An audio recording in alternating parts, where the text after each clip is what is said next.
Hi, I'm Margie Kemper. Welcome to Distress Inks Part 3, another one of my 5-minute art video series. In this video, I'm going to show you how you can use distress inks, which are reactive with water, as if they're watercolors. So what you need to do is take a few colors of distress ink and press them directly onto your working surface. Mine is a non-stick craft sheet. You could also use a glass mat. What you want to do once you have those colors kind of smooshed onto your surface is add some water. You see how the droplets are beading up here? That's when you know it's ready for this technique.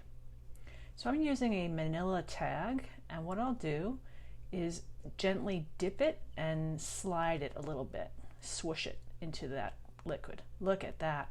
Now this is just the first layer, so don't worry, it's going to look a lot better, but the layers will build up. So what you need to do is dry it. Now you can let it air dry and it'll take some time, or you can use a heat tool and speed things up. This is one of Ranger's heat tools. And now I want to point out that even though you don't really know what you'll get when you do this kind of swirling technique, you do know ways that you can control it after you start getting some color on the tag. So for instance, I see quite a bit of uncolored space on this tag at the top and the bottom. And I know what colors I have on the craft sheet. I know I have mustard seed and cracked pistachio and salty ocean. So if I want to get more green, say, on the top of that tag, I'll just dip that plain section right into the green.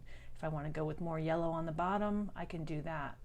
So there is a way to have a little bit of control with this. You just have to think about the order in which you smush those colors on the mat, and then the order in which you set the blank sections into the color. So there we go.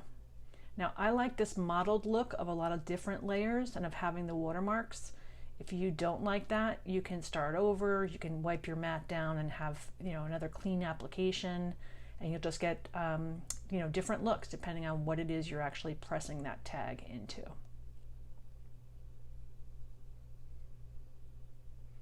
I usually do this about 4 times, sometimes more, but I find that usually by about 4 layers, I have what I'm looking for.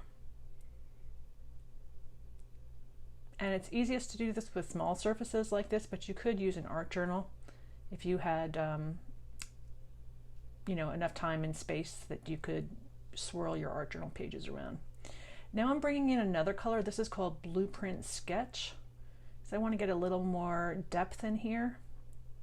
So I've spritzed the Blueprint Sketch as well as the Salty Ocean, and look at that. Now I'm getting some real pop. I love doing this. You never know what you'll get when you flip it over. You have some idea, but you don't know for sure. So now I'll go ahead and dry that.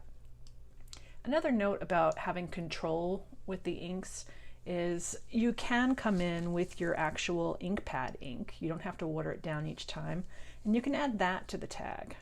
Sometimes it's hard to get color to go around that reinforcer at the top of the tag, so this is something I do fairly frequently. After I'll have it all dry with the watercolor effect, I'll come back in with an ink blending tool and go right into that area.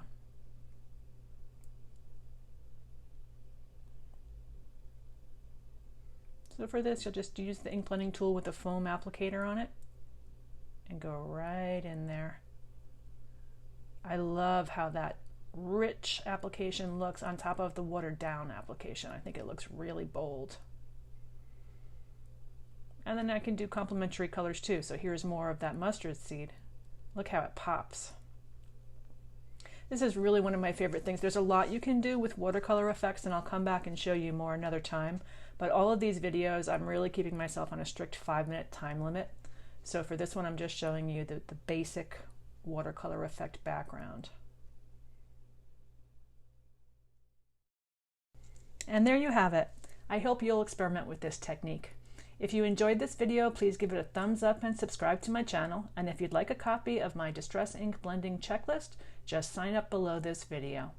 Thanks again for tuning in. I'll be back soon with another 5-minute video. I hope you have a terrific day.